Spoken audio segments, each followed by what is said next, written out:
Honorable Minister, Oweekitiibwa Minister, tukusanyukidde nnyo okuba nti weerekereza byonna we're happy that you left everything n'ojja owulire ku batabani bo ki kye bategekera eggwanga. and come be present to hear what we have in the kitchen. Kange omulimu guze gwe banti kagwali mwangu nnyo. My assignment was light.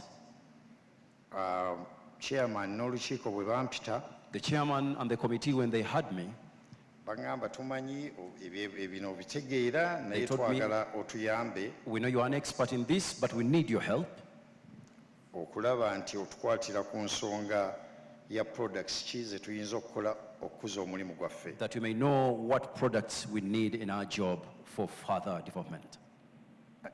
Obudde nga bwagenze ngenda gezaako okusamarayizinga ennyo, Because time is not our best ally, allow me to summarize. ebirala tuli obyogera olunaku olulala. We shall have more talk for other things next time. Bampa ensonga nga chairman bw'azoogedde Just like the chairman stated, I was assigned nti bava e Kaweweta from Kaweweta. baafuna segment 3. They had 3 points. Esooka Katonda, One, God. endala ggwanga, The second is the nation. endala bo bennyini. The third is them. Nti buli product gy'olowooza Every product you would think about, erina okuba ng'efiitinga awo. it must be embedded in the 3 points.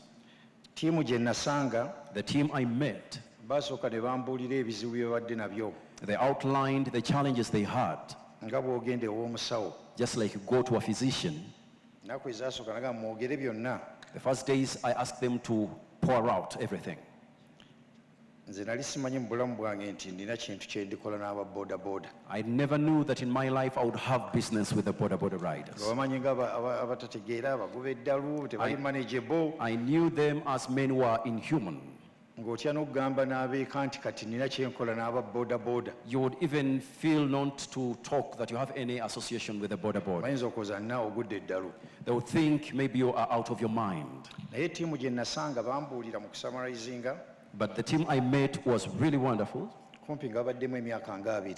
They had an experience of over 2 decades. Naye ng'ebizibu balina bingi nnyo nnyo. But they were engrossed in a lot of challenges. Ne mbakkiriza ne mbagamba nti teri kirima mu nsi kukola I allowed them and I said there is nothing impossible in life on condition mukkiriza on condition that you are in sync. nti bw'okkiriza nga oluzungu bw'ogamba from me to we nti va ku nze naye ffenna If we accept me to we, nti ekyo bwe munaakikkiriza once you allow that, awo tujja kusobola okukola. there we shall cooperate. Honorable Minister, Honorable Minister, ne mbateekako condition endala enzibu I conditioned them in a very, very stringent way, ne bagiŋŋamba nti yo twagisolovinze edda. and they said that that is solved. Ne baintroducinga muganda wange Fred Mwema nti abakwatidde ku by'amateeka. And they introduced me to Fred Mwema as a legal expert. Ne mbagamba nze ebintu bye mbaddemu ebyabangi bakaayana buli omu eyagala sse ne bagamba tulina agenda otuyamba okumanaginga. I told them that there's a lot of chaos in many people, but they told me they have someone who's going to help them manage. I introduced Becca Kasauli, And they introduced me Becca Kasauli, who's a very young, competent man, Mvuka Mtonga Mugezigezi, as a CPA, the CPA, ye treasurer wa association y'abaccountant nga saako yaabwe, is the nga treasurer waabwe. for their union as a circle. So ne tudda kati ku mulimu ku point gye bampa ne bagamba byonna tetuyinza bikola lumu naye tufune ebyo tutandika nabyo. I told them that this is not an easy thing, but let's have a beginning part.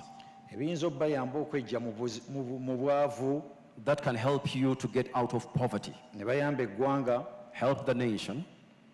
So statistics eyasooka ye yankanga. The first statistic really threw me places. Ne bagamba leka tukole consultation. And they said, let us consult.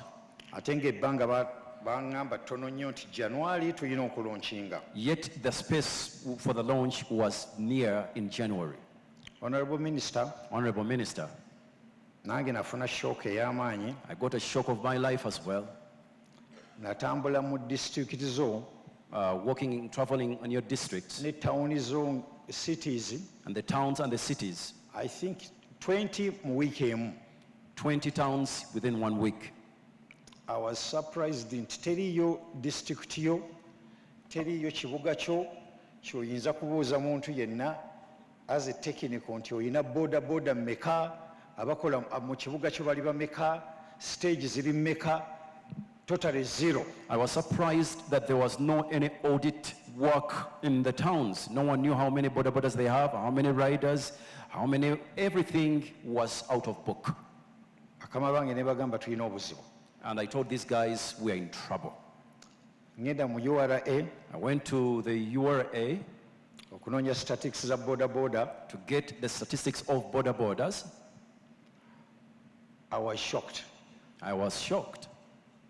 Nti currently oyina bodas You have Boda-Bodas eziri around 1.3, around 1.3, 1.4. mounting to 1 million and above.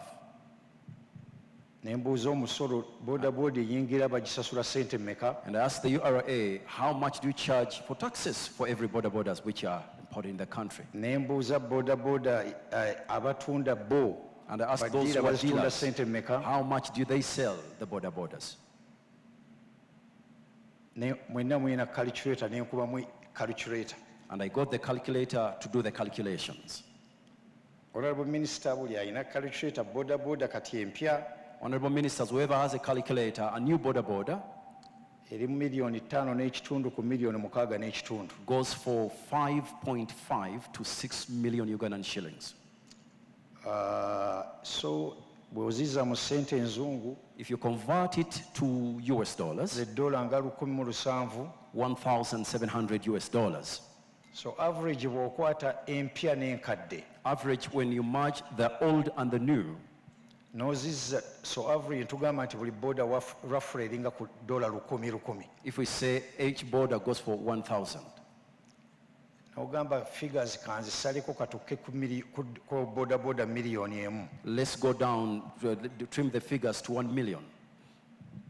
Neweesanga Honorable Minister nti bannayuganda emirembe gino gavumenti gye yaleeta The Ugandans in this Uganda, where there is a lot of peace and tranquility, buli omu bw'agenze yeeyambayamba when everyone does and or has an opportunity to do business, n'agulayo ka boda maybe they purchase a Boda-Boda, $1,000 ku miliyoni emu $1,000 or maybe 1 million, ng'olina factory eya $1 billion. you have a factory of 1 billion US dollars. Ngamba what? Nenziramu n'enkibala. Again, I went to do the maths. It's $1 billion. It's 1 billion US dollars. Naye ngenda mu Uganda Manufacturers Association I went to the Uganda Manufacturers Association ne mbabuuza and I asked them, mulinayo company yonna erina machinery eri worth $1 billion mu do you Uganda have wano? anything that is worth 1 billion US dollars in Uganda? Nga teriyo. They didn't have any product that much. Company esinga obugagga wano The biggest or the wealthiest company here, machinery yaabwe eri miliyoni nga 340. their machinery goes to 340 million shillings. So neezerewa bakama bange Go to my boss ne mbagamba I think we are sitting on something ekiri very interesting, and I told them, this is real business, but I'm worried. but I'm worried Lwaki baabaleka ne buli omu n'atambula ku lulwe? why you were allowed to go without leadership or Bwe direction. mukkiriza ne tutandisa basis eri awo nti tulina bizinesi yaffe investment If- eri if- worth $1 billion. If you just begin a business worth 1 billion US dollars, Ku bukulembeze nga bwe mugamba mwavudde Kawewete omusomo gwe mwasomye, just like you say that you came from Kaweweta and you are oriented, let us focus. let's be focused. Ndowooza n'abalala bwe banaatusangira Maybe that's where others will join in, tugoganizinge will organize, ne bakkiriza. and they agreed. Ekyokubiri, statistics enzibu gye twasanga The second mind-boggling statistic we discovered, that aba boda be bantu abasingayo okuba stressed, they are the most stressful persons. We're talking about Boda-Bodas. bakola nnyo, They work hard, essaawa nnyingi, they work long hours, naye nga be basinga obwavu. and they are the most impoverished persons. Teri wa boda No Boda-Bodas atunda kibanja mu kyalo sells a property or land in the village, n'agula boda-boda, purchases a Boda-Boda, n'afuna sente n'addamu okugula ekibanja mu kyalo. and it gets into the business and it goes back to buy another piece of property. And that was very dangerous. Ekyo kya kabaati. Kubanga generation gy'obusse Because you've murdered a generation eba nnene nnyo. which is in big numbers. Then statistics endala Another statistic, ebuuza boda-boda eno egula sente mmeka? which asks how much is a Boda-Boda. 95% boda-boda empya 95% of new Boda-Bodas, zonna bazijja ku looni. they are bought on loans. Surprisingly, Surprisingly, the majority of above 50% boda-boda ezo there are about 50%. tebamalaayo their financing term y'emyaka ebiri. They don't complete their 2-year financing term. Boda-boda eyita mu bantu basatu okugimalayo emyaka ebiri. Boda-Boda goes through 3 people to complete their 2 financial term. Oli agivuga One drives it. myezi 6-7 ne bagimuggyako, After 6 months, they withdraw from it. ate ne bagiguza omulala, Again, they give it to someone else. neddewo omulala. Again, it's on the second person, then to the third person. Kyo nakyo nga kiri figures nga bwezityo bwe ziri nga nakiri dangerous. Again, that was another dangerous thing. The other one ekisinga ate ekibi ennyo, The worst of all these I mentioned below, that abali mu mulimu gwa boda-boda those engaged in this Boda-Boda business, abasupplyinga boda-boda, the Boda-Boda business suppliers, I think bonna bwe bava mu nsi gye baali I think they come from where they come from. ne bagamba eriyo abantu ababisi mu Uganda. They are people who are ignorant in Uganda. Bo Them, ne baconcentratinga kutunda unit. and they concentrate on selling units. Kati ne wajjawo ekibinja ekirala There is another group, nga mu kifo ky'okuteeka ssente mu banka mu America instead of keeping money in the bank oba ozifikisinga awala wonna, or to fix any money anywhere, bagamba waliyo ababisi mu Uganda. they said they are ignorant men in Uganda. Honorable Minister, Honorable Minister, currently boda-boda ogifinancing to finance a Boda-Boda, basasula interest nga ya 60%. they pay an interest of 60%. And abali mu middle range awo, And the middle-aged people, I think Uganda bagyagala nnyo. they enjoy and they love their country better than anyone. And knowing that the majority of the youth, Era okumanya nti abasinga obungi bavubuka. abavubuka miliyoni 2 miliyoni 3 bali mu mulimu guno, You have something like 2 million youths in this business. they are only working with kolera bantu babiri. They are working for only 2 people. Supplying boda-boda As Boda-Boda suppliers n'afinansinga boda-boda. and the Boda-Boda financiers. Ezo figure bwe nazinnyonnyola olukiiko ne chairman, When I got those figures and I explained those to the chairperson, ne mbabuuza mmwe mubeerawo mutya abagamba abakulembeze. and I asked them, how do you survive, you who help the leaders? Surprisingly, Surprisingly, teri chairman wa boda-boda akulimba no chairman, Boda-Boda chairperson will deceive you nti alina income endala that he has another income apart from okujja kuba member be. apart from milking their members. Income yaabwe esinga obungi kukola bu ID card. The most important income and doing ID cards and other things. Babutunda emitwalo 2 n'afunako 3. They sell them 20,000 with a difference of 3,000. Bonna balina bu office bujjudde Uganda yonna, They have offices, minor offices all over Uganda.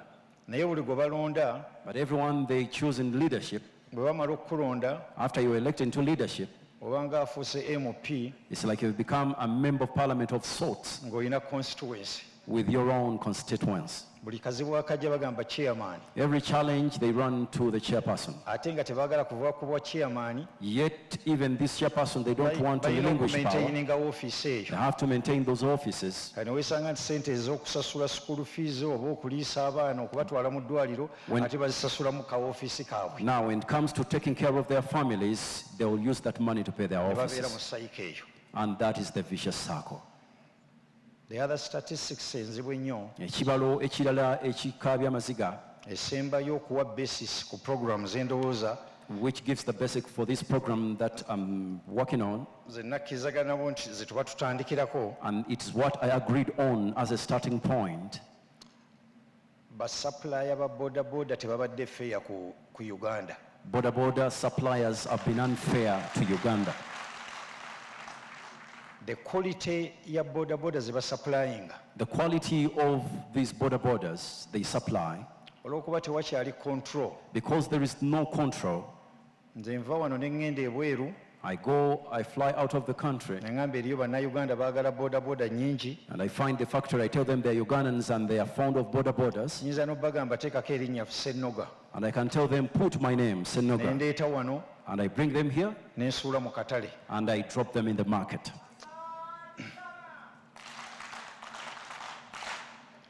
Durability The durability, ya mutawaana nnyo.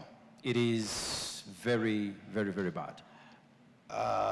Boda bagiguza Once a Boda-Boda is sold to you, abasinga average averagely, bakuwa waranti ya myezi ena. they give you a warrant of 4 months. Olumala emyezi ena When the 4 months elapse, ng'otandika maintenance cost. you begin on the maintenance of the Boda-Boda. Then kyobola nti babeera mu cycle eyo. That is why they move within that vicious circle. Bafinance ababawa loan The financer who give them loans, kyobola nti bagamba tukoma mwaka gumu n'ekitundu okusukka ebiri olina kubanga weewozezzaako. that's why they give them an ultimatum of 1.5 years. More than 2 years, problems. Kubanga bamanyi nti mwaka gumu n'ekitundu myaka ebiri kiba kipapula ebiboda eba tekyali worth it. Because they know that these Boda-Bodas can't go beyond 1.5 years. So smart boda suppliers Smart Boda-Boda suppliers, ne bagamba nti obwebafu bwa bannayuganda they bank on Uganda's ignorance, their income stream enkulu percentage nga teri ku boda and their income percentage is not on Boda-Boda. eri ku spare. It is on spare parts. That's the bw'olaba balance sheet yaabwe. That's the balance sheet. So omusajja bw'omuteeka mu poverty eyo When you put such a man in such a property, ng'alina kubeera ku spare when he has to be on spare ate parts, bw'asasula loan, the more they pay the loan, then there is no way boda emu bw'eyinza kugula boda ndala. there's no way a Boda-Boda can buy another or a property. Kati kyekyobuzibu obulwadde mulimu That's ogw'amaanyi. been one of the challenges we had in this nation. Endala esembayo The last one, statistics eno the statistic, which kubaza nange ttiimu yange yanyambako okudduka speedi okulaba nti tuzifuna. I want my team who helped me to put these statistics together. Uganda si nsi nnene nnyo, Uganda is not a big country, but bw'olaba wasinga okuba boda in Africa, but the most Boda-Bodas in Africa, tukwata ekifo kya waggulu nnyo. we are on the top. Walirowooza nti Kenya You would think that Kenya nti etusinga is great, olw'okuba nnene, better than that population because it's nene, big, yeah, the big economy population, nene. the biggest economy, But honorable, but honorable, ogenda mu URA kati, when you go to URA, they'll give you shocking figures they give you shocking figures. that buli mwezi gumu Every month, basupplier badistributor ba boda Boda-Boda suppliers and distributors average batunda boda omutwalo gumu mu 12,000 empya ezingira mu katale buli mwezi. averagely they sell 10,000 Boda-Bodas that 12. get into the market. 12,000. 12,000 Boda-Bodas. That one economy eyo Ebyenfuna bwe bityo, eringanga 74 billion it's like 74 billion industry per month. per month.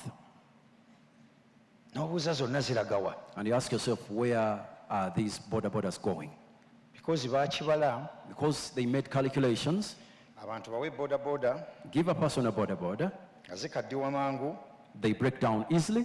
zibe nga obulala bufa endala bwe ziyingira. As this one So breaks they down, sustain new ones come. the ecosystem eyo. And they sustained that ecosystem. Bw'obeera ku sayidi yaabwe We're on their side. is a very, very good model. It's a very, very good model. So zezo figures, Those are the figures. the facts eziri mu bitabo, Those are the facts in the books. ekyampaswedinga That's what constrained me. naye nga Katonda baba akuwadde obulamu, And if God has given you life, maybe naawe contributing eri ensi eyo. let me contribute in this way to my country. Now, basing for that fact, okusinziira ku bibala ebyo, n'obuvunaanyizibwa bwe bampa and the responsibility was accorded, n'okudiscussinga ne technical team gye balina, discussing with the technical team they have. nga bwe nagenda ngenda kusamarizinga Just like I said that I'm going to summarize, olw'okuba obudde tebuliiwo, because time is not our best ally. kantandikire ku kya Katonda. Allow me begin with God. Ne bagamba muli bangi, I told you are many, muli miliyoni nga 2-3, approximately 2-3 million people. atali mulamu If you're not alive, talina kyayinza contributinga ku famire ye. you can't contribute Oba eri nothing to your eggwanga. family or to your nation. Sigenda ku programu gyanveeringa yonna wane nenfuna I may not unveil everything, the nitty-gritties in the program. a very good team. A very good team. Mu plan mu week they unveiled a healthy program. They unveiled a healthy program. Kubanga abantu bano balinga miliyoni 2-3. These people are approximately 2-3 million. Bwe baba nga si balamu, If they are unhealthy, si kirungi bo era si kirungi eri eggwanga. it is not good to them and to the nation. So Rich and Hand, Rich at heart, they will be in charge of that segment, they will be in charge of that segment. but general programs They'll come with programs. zibakwatagana ne union, They come together with the union, tulabe nti ebyobulamu byabwe bimprovinga. and we see how we can improve their health. Ekyokubiri Second thing, is on the environment. the environment. Ne mbagamba bodaboda gye ziva okukaddiwa, I told them the more boda-bodas grow old, emissions ezijja ku butonde bw'ensi, the gases they emit to the vegetation and the ecosystem. njagala tukozesa ennamba zaffe, We could use the numbers nammwe mbeere kye mu contributing eri eggwanga. that you may also be a contributory factor to the nation. Nga Katonda bwe yatuteeka wano, And as we see here, nga as God put us here, nga pulezidenti bw'alwana n'abantu bave mu ntobazi, just like President is, wrestling with people to evacuate the wetlands, tubeereko kye tukola. we could as well do something. Honorable Minister, Honorable Minister, the other sad bit, ekirala ekyennaku, nti ministry yo your ministry, they had lost this industry. baali bafiirwa omulimu guno oba abantu bano. Mu kuorganizinga kw'aba boda going all the districts, In organizing the boda-bodas, traversing all the districts, currently mu Uganda, currently in Uganda, oyina roughly 150,000 stages. you have roughly around 150,000 Stages, stages, the whole country. the whole country. Ne mbagamba tuyambe ku environment, And I asked them to be part of helping the environment, era I'm proud nti bakkiriza proposal eno, and I'm grateful that they accepted my proposal. ne bakkiriza first kye tugenda okukola, I say first, this is what we're going to do. buli stage yaffe, Each stage, buli mwezi each month, egenda kusimba omuti gumu, is going to plant a tree. one tree. One Every tree. month. Every month. One stage, one tree. One stage, one tree. Stage eri mu bibuga nga terina ttaka, Stages which are in the urban centers where they ejja don't have kubeera ne land, stage eri mu kyalo egisponsoring omuti ogwo gumu. we shall talk to them, to the stages in the village, that the one in the urban will sponsor the rural ones. With the figure eyo yokka, With just accident ezisinga obungi mu Uganda za boda. most accidents are boda-boda rider oriented. Ezimu si lwa kuba baagala, Not because they want, but nja kunnyonnyola about mechanical condition y'emmotoka ya pikipiki. but sometimes it is attributed by the mechanic conditions of the motorbikes. Honorable Minister, Honorable Minister, you are well aware you're well aware, that mu Uganda average, and averagely in Uganda, roughly like last year, accidents ze twafuna crash ziringanga emitwalo 24, we almost had over something like 240,000 accidents, and majority of them are bodabodas. and the majority attributed by boda-bodas. When you look at the economy, the impact ku economy Bw'otunuulira engeri gye kikosaamu ebyenfuna, is around 5% of our GDP. kikola ebitundu 5 ebya GDP It's yaffe, around 44 billion 44 Trillion. trillion or 1.2 billion US dollars. or 1.4 billion US dollars. That's the danger industry eno. Eyi bwe bunene bw'ekintu kino. So ekyo bwe kiggwa with that, nga bwe ŋŋambye tujja kufuna abalala abajja otuyambako ku road and safety. like I said, I'll get very many people coming aboard to help on the road and safety. First of all, that industry erina n'emirimu mingi esobola okcreatinga. That industry has a potential being the biggest employer. Then netudda ku products. But now, how about the products? Tumaze Katonda We are done with God. bwe bampa assignment The assignment I was given. netudda ku government We tackled the government. nga chairman bwe yayogedde As the chairman said, emirembe gino egizze this generation, government the peace engeri gy'ebeerawo that government has brought, now the way government ffenna survives, contributinga kuzimba ggwanga. all of us must contribute on building the nation. Bw'oba tocontributinga ku kuzimba ggwanga If you don't contribute to build the nation, toyina bw'osaba buweereza. there is no way you demand for services. Era we njagalira nnyo association w'Oluganda n'endala ya UAE. That's where I honor ULGA and the UAA. When we engage to do this partnership Bwe twegatta ne tukolaganira wamu mu bwannamukago ne union bulungi, ne union eno, lwaki honorable minister obonaabona n'ebisaaniiko bisomba mu bibuga? why would the honorable minister struggle with collecting garbage from the city? Netugamba nti for the first time We said for the first time, nga mweorganizinze, as we organized, let each organization Boda-Boda contribute and give something to the local authority. we're thinking let Mwemukolera. Boda-Boda contribute something to the local authorities. Bye bye basome Kaweweta. University Kaweweta. I'm glad kibadde kitambula bulungi nnyo. Ndi musanyufu. Local authority tuzingaginze. We could engage with the communities. We'll go through that program clear. Tujja kiyitamu Naye ekyo ekyo. kigenda kuleeta obuvunaanyizibwa nti n'aba boda batuula ku mmeeza However, nga it's going to taxpayer raise responsible basobola men. okugenda ewa meeya ewa town clerk ne They can bagamba liaise twagala with kino anyone. oba kino. To go to the town clerk, to the mayors, to everyone, and they say, this is what we demand, this is what we're suggesting. Ne mbagamba And I told them, nti bwe muyisa jjukira amaanyi ge muyina the stronger you are, ng'ovudde ku nze tuzze ku ffe. now when we're coming from me to us, The figures bw'ozibuulira aba finance oba aba local authority buli omu aba shocked. when you give these figures to the finance of the authorities, everyone is shocked. Buli wa bodaboda olw'okuba beebaka late ate bakeera nnyo, Because they sleep late and wake up early, sente z'asooka okufuna ziba zimugulira katogo asobole okufuna amaanyi. the first money they earn, they buy a snack that they may get energy to work. Nti ddala singa bodaboda ekuwayo siringi 358 per day. Suppose each boda contribute 350 shillings, 380 shillings per day, Ennaku 26, 26 days. mwena mulina calculator, You can calculate ezo ziba olunaku a day, ziba miliyoni 380. those are 380 million shillings. Omwaka, omwezi, year? it's like 10 billion. A month, 10 billions. That's like 120 billion. Something like 20 billions a year. I think we industry yaffe ng'ekyo ekikoze, If our industry can do that, ndowooza tuyinza okubanja lwaki ebisaaniiko tebiva mu bibuga byaffe. I think now we can Simple as demand, that. why do we have garbage? Why is Kampala becoming a garbage city? Very small, very minimal, naye olwokuba kitono. collectively kiba kikola. When we come together, it can work. Ne tugamba nti olwa pulezidenti wabadde akwaliddeko abantu beezimbe ku bodaboda, President say people should develop themselves using borders, allow us through our union, allow us through our union, nga ke tuwa government, nga ke tuwa local authority, Just- begabanyeemu bonna.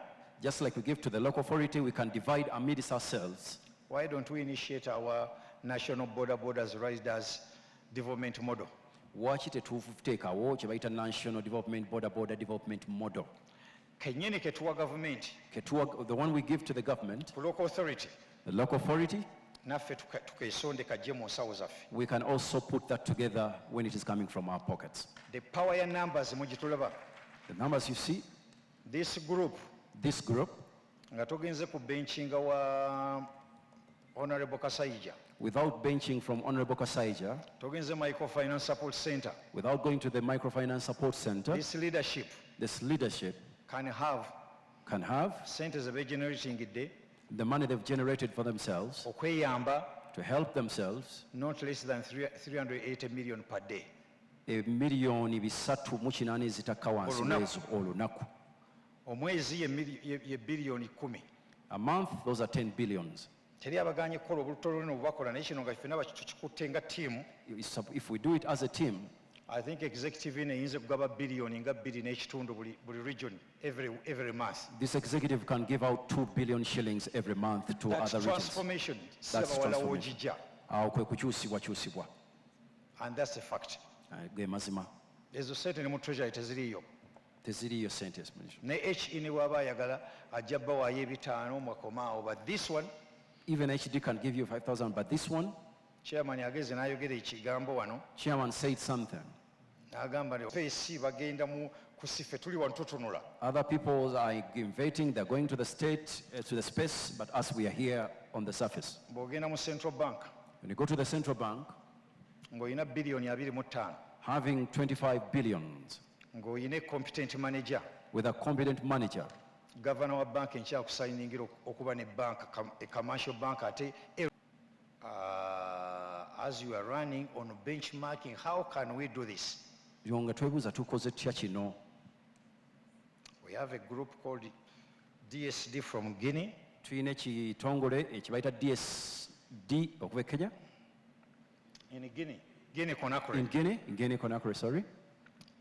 Gamba council yaŋŋamba, Council told me, ogamba nga tudduka around to implement this. when we are trying to implement this thing, Let us look if it's a benchmarking, if a success story in Africa. let's find a benchmarking agency in a successful story in Africa. Later we are honored. Awo ne tukkirizibwa.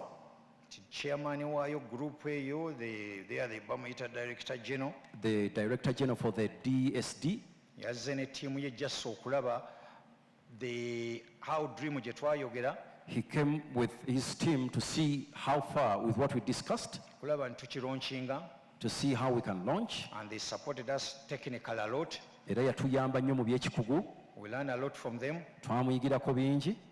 and the Africans. So teweetaaga genda bweru. You don't need to go abroad. When the Guinea president was here, Omukulembeze wa Guinea bwe yali wano, myezi ng'etaano mukaaga, couple of 5 months, 6 ago, I think yajja tuyigirako amagye gaba gatya, organized, neeka ekola etya, n'ebya agriculture. he came to learn from us how we run the army, the NEC, the agriculture and everything. But there's something very, very important we learned from that country. Naye naffe tulina ekyomugaso ennyo kye twayigira ku nsi eyo. Later njamu opportunity ababuuzeeko 1 minute. Mu kaseera mpawe kaaganjamu omwaganya gyabalamuse, But what we learned from Guinea, naye kye twayiga okuva e Guinea that is possible. nti nga ddala kisoboka.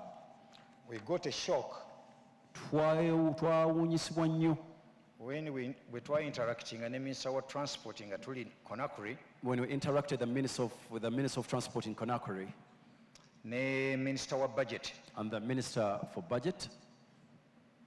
Tumubuulira kye kiri e Uganda. We told him what is in Uganda. Minister wa Budget kye yatubuulira kye bakola mu industry, Minister of Budget told us what they do in the industry. that ankwatira ku project eyo If you mess with that project, tasula mu nsi, you cannot spend a night in that country. because the revenue gye bajjamu, Because the revenue from that industry because the system gye bakozesa in Guinea. and the system they use in Conakry, I was wondering lwaki twogera bwogezi bira nga ate ffe tusinza boda-boda ezimu nnyingi ennyo mu Africa apart from Nigeria. we're wondering why don't we implement it, yet we have the biggest number of Boda-Bodas in some of those countries in West Africa.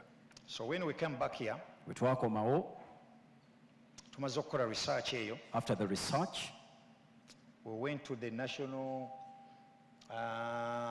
IT hub. we went to the National IT Hub. Tubagamba we have a challenge. I say we have a church. Twagala kusolooza siringi zaffe 800 10 We want to collect 800 or 1,000 shillings per day per day nga temuli receipt. without receipt. How do we do it? How do we do it? Government spends sente nnyingi nnyo. Government has spent a lot of money. When you go to that center, We went to that center, you will be shocked. you'll be shocked Technology ali mu that unit. what the technology that is in that unit. And it's here in Uganda. And it is in Uganda.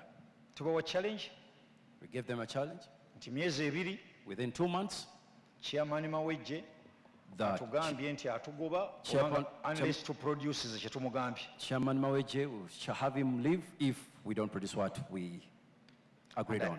And I thank the Minister of ICT, Nebaza Ministry ya ICT, Minister of Science and Technology, Minister of Science and Secretary of the Technology, President, the byonna bye bakoze. for everything they've carried out.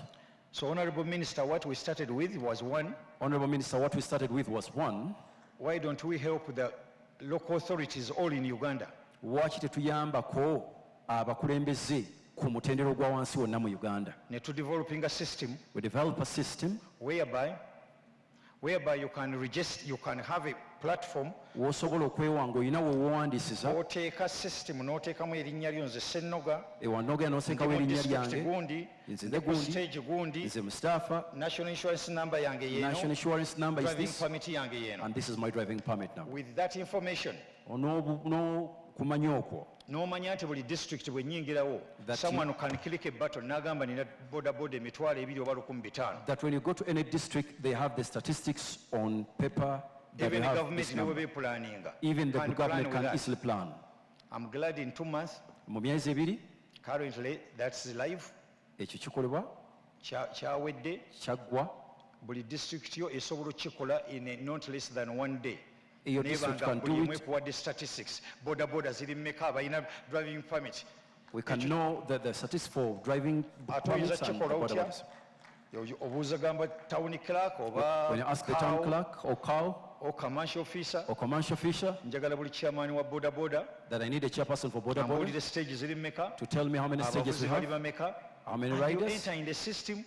In In this 2 system, days, in 2 you days, know what you have. you know what you have. Tekiyogerako. That was the key one. Then at the same time, At the same time, ne tuddako ekirala, how do we move this syringe 1,000? how do we move the 1,000 Ne shilling thing? bagamba technology agenda kuba bulungi, naye tulina UCCU, we need MTN, We is need it UCC, Airtel? we need MTN, Tubagamba Airtel, fix it. But lastly, we needed a strong bank behind. but we need a strong back behind. I'm glad Ndi musanyufu that on this concept, mu kirowoozo kino, we are working very well with Stanbic Bank, tukola bulungi ne Stanbic Bank who is going to manage all this money. abagenda otuyambako okukuuma ensimbi zino. Nti 1,000 olusobola okutambula bulungi nnyo, Or the 1,000 shilling can olugenda walk mu banka leero ekiro, from the bank. enkya ku makya ne bakola liquidation, Tomorrow they do the buli zimu ne liquidation zigenda gye zigenda. and the money goes wherever it's supposed to Union go. neefuna ssente zaayo The cash, union gets their cash money, government neefuna ezaayo local government gets authorities their cash zonna, money, then minister n'oba ne headache ani gw'otemeratemera ani atwala ki. and the minister can easily distribute the money. Who Naye takes olw'okuba what? balina data eri buli omu yaregisteringa, Because they have buli the omu data. alina demand ye, Everyone ate registered. aregisteringa oyo yeebaka. If you don't register, you have problem. Simple as that. Simple as that. That was developed by Ugandans, Ekyo kikolebwa Uganda by good advice from people in Guinea Conakry, okufuna abantu abatuwa amagezi okuva e Guinea Conakry. and not only for you to finance your local authority Si ekyo kyokka gwe okussa ssente mu bakulembeze abawansi with that system. n'enkola eyo. Ogenda gikwata ogende wa Honorable Kasaija, mugende World Bank. You get it, you go to Honorable Kasaiza anywhere. Gambe we have a product tugijjamu 120 billion, Tulina product evaamu biliyoni 10, twagala sente za myaka 2 twagala ssente za n'ebizibu bya local authority ng'obimaze. and the local authority challenges are done. That's on one side. That's it. The other last one, babadde balina apps wano nyingi. Ekisembayo babadde ne bu app bungi wano. Wano wabaddewo akatambi akoogera. There was a video In here. this industry app kyekola riders app What? ekulaga nti bw'otwala Ssenoga ekulaga Sebaggala waali. The app would show you That's the the only location of difference. Sebagala and the Boda-Boda rider. That's what they We do. bang the table, We said no. tugamba government yateeka mu ICT hub eyo, The government invested in ICT you hub. must develop an app for abasajja aba union yaffe. Something must be done for the union. Honorable Minister, tewali science wano mulala yenna. Honorable Minister, Abakulu abali wano mwenna mumanyi nti edda bwe twalina nga tulina kampani y'essimu emu long time when we had one telephone company, ng'esasula $100 million 3 kitundu okufuna essimu. You could pay something like $1,000 to get a phone. endala nejja oluvannyuma lw'emyaka 4 n'ekitundu Others came after 4 years, nga tusasula emitwalo 2. and we could pay 200,000. So what abasajja bano ekibabonyaabonya, What is this stopping, challenging this buli man? revenue gy'okola Every revenue you earn, 10% to 18% 10% on 18%, egenda mu industries up. it goes to the industry hub. So we come out with a solution And we came with a solution developed here in Uganda nga kikoleddwa wano amagezi for the ago first time ever. kyekisookedde ddala. Omuntu agenda kusasula ssenyi 15,000, One is going to pay 5,000, ebibuga bye byonna nga biri connected. and all the cities will be Zannaku connected 7 with our WhatsApp. ate y'abano ba union And it is for the union. egenda kubanga ebakolera business. It's going to make for them business. Ekibalo teweetaaga kibanyonyola bennyini bakimanye mbadde spendinga You don't need to kanaana explain the mathematics. They know zino it. zigenda kudda wa. This one goes here. That's another income for the union. Another income for the union. Then Era the other issue yaliwo ensonga endala, eya boda-boda nga bwe nakugambye okufinansinga boda-boda. the issue of financing the bodas.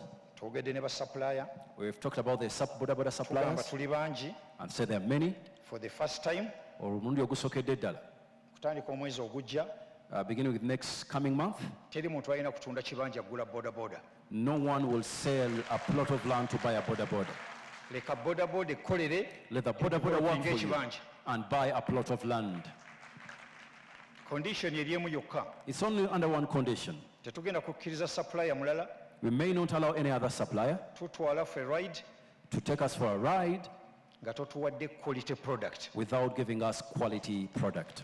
Bwe tugula boda-boda When we buy a boda, tubuulire after sale service, tell us after sale service, otubuulire spare bw'anaaba, tell us how the spares we can otuwa get them, fake spare, and the free spare, original parts, abasinga kye babadde bakola. and which other people have been giving us fake parts. Edda nga tukula As we're growing up, abantu basikiranga ne boda-boda ng'obugagga ekiri mu maka, people used to take bodas as an inheritance. naye kati kibadde tekikyaliwo. Now it was a fairy tale. Ate answer yayansalingibwa kyangu nnyo. And it's a very simple thing. Omuntu wagenda mu bondi kati If you go in a bond n'agula emmotoka, and you buy a car, ab'ekika kyonna ne famire abategeeza nga bwe yaguze emmotoka the entire family would be alerted that, hey, we bought a car. naye bw'omubuuza nti yeeyo emmotoka baagikola myaka emeka, You ask them what is the ya manufacturing myaka date. 12 enkadde. It's something like 12 years ago. So lwaki boda-boda temala myaka 7 ng'ekyatambula? Why don't we ride bodas for something like 7 years? The other dangerous one, Ekisiko ekirala ekibi ennyo. statistics, honorable minister gye weetaaga okumanya manyi Honorable gyobedde Minister, bingi, another statistics you need to know. the majority of boda-boda suppliers, Abasinga abatunda boda zino. nakubuulidde ecosystem yaabwe bafunira mu servicing na spare. I told Baguza you- boda-boda empya, Their revenue comes from eco services, supply of super parts, and something like average that. honorable boda-boda ogiservicinga once every 2 weeks. Averagely, you service a boda once every 2 weeks. Naye nga yalibadde once every 1 week. Yet it would have been once every 1 Egyo week. giba emitwalo 2, Those are 20,000 shillings. omwezi mitwalo 4, A month, 40,000. ze wiiki 24. Those are something like 25 weeks. In the same industry, Mu industry em, there are some quality products walimu ebintu ebirungi, abantu abatunda ebintu ebirungi. nga singa ogivugira ng'okoze kyekimu Nga if you use it, they said do the same work, ng'osobola ogiservicinga once buli myezi 2. you can service a boda once a month. So olabye obwavu gye buviira, lwakuba kuwadde product olowooza mpya naye egenda kukumalawo buki. Others, they sell because it's a new thing, but yet it's going to really do you bad. So condition yaffe, So our condition, anyone supplyinga boda-boda omuntu yenna atunda boda, bw'atatuwa quality entuufu if they don't give ne us good quality warranties and because- guarantee, and on financing, and on financing, there are so many several ways. there are so many ways. Union yaffe, Our union, or get boda-boda, Get Bodas, is pushing entu ku member push into the members, and maybe paying a week, sente za wiiki, they pay weekly, kozesa savings zaffe they will use our savings ne tugattako akatono nnyo nga profit. and add some bit of profit. Bwe tulema, there are some banks Then we go to some ezirina banks funding za cooperatives and our at cooperatives, 12%, after 12%, then n'ogattako katono 2% ezinadda mu baki. then you can add bamemba. 2% of something Yeah, which you're goes right. back to the main. Ate ndowooza ne gavumenti bwe bakiri stream, And if something is streamlined, platform ebeerawo for you to play okuyamba industry eno. it is a very good advantage to the government to help this industry. Ebirala, Other things, olunaku olulala tunaabyogera we'll continue to talk. twogedde the key one, but also twalowooza nti okuvuga obuvuzi kyekikulu. There is another life. There is another life. Siri obudde tebugenda kubaawo. Time may not be available for us. Nze kankikole nemisa banayogalina kola twalowooza bano abavubuka abangi ennyo. Without of this, majority Yampa of challenge nti beetaaga babeereko ekibasanyusa. young people should have something that entertain them. Producer Washington weeyo Producer Washington, are you there? jangu wano second. Honorable Minister, kitugenda okukola Honorable Minister, we're going to do something. eringira producer ono ow'amaanyi ennyo We got Producer Washington. bagenda kuteekawo Boda-Boda Music Festival They're going to put a Boda-Boda music festival okuddira omwana wa boda to get a Boda-Boda rider bamufuule star and make mu them region a yonna star. competition. Do a competition. This one biyamba ki? Biyamba industry. This is going to help the industry. Teriwo kumala kukiyita mu presentation. Not That's to- another side of it. Bagenda kutambula Uganda yonna. They are going to amalediyo traverse gonna Uganda. kwegali, TV kweyali. All the TVs around. Promoter wali. The promoters are here. Nobody wuno akaweesa. Kawesa is around. Studio y'omuntu asinga wano mu Uganda. The studio Is of putting the Washington. best producers. They have the best producers. Abantu babafuula abantu bafuneko life endala. And they're going to make stars out of Boda-Bodas.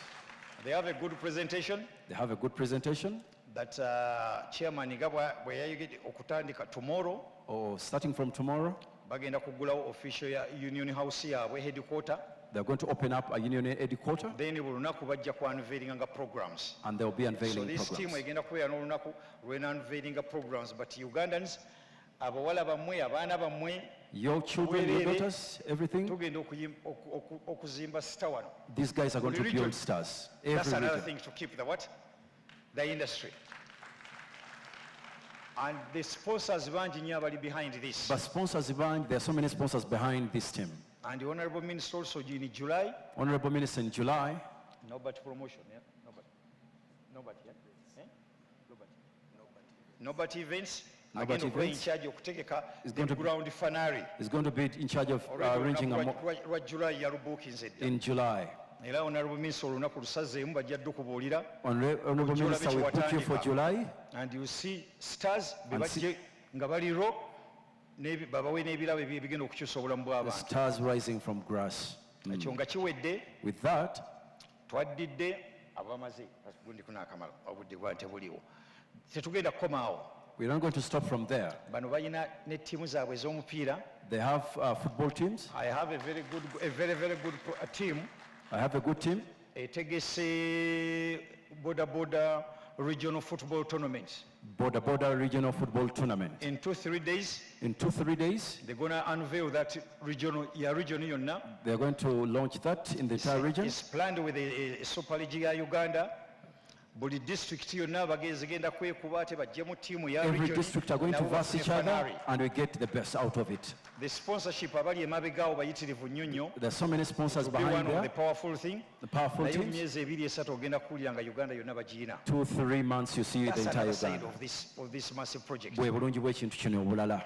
Currently, lwakuba tuli late bamodo bamaze dda ttiimu za buli region, home and away, all have already procured. All of our Era procured bonaaba oyogera As you bajja speak. kuyitawo They will come. obalabe bulabi. and they'll be advertised. But And so you see that's the power of this industry. ago ge maanyi ga industry eno.